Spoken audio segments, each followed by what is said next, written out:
My niece Marinette Danao made a TikTok video and her dance is only dedicated for her father, who just died of vehicular accident 8 days ago.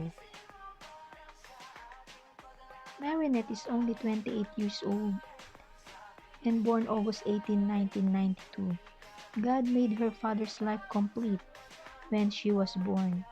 Her father is always proud of her, especially when she became a nurse.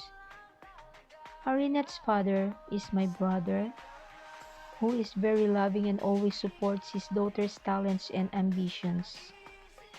She is the only unique Kaiha. No words can express how much a father's love to his daughter and a daughter's love to her father. This is what we call endless love. Marinette made this TikTok dance video at her father's wake because she believed that her dance gave happiness and memories to her father. She just wants to impress her father and make him happy, even though she can no longer see him in this cruel world, and to express also herself how she loved her Papa June so much.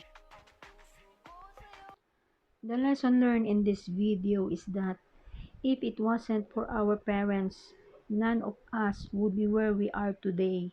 Although we may not always see each other oftentimes, the love and wisdom they instill upon us is something that can never be forgotten.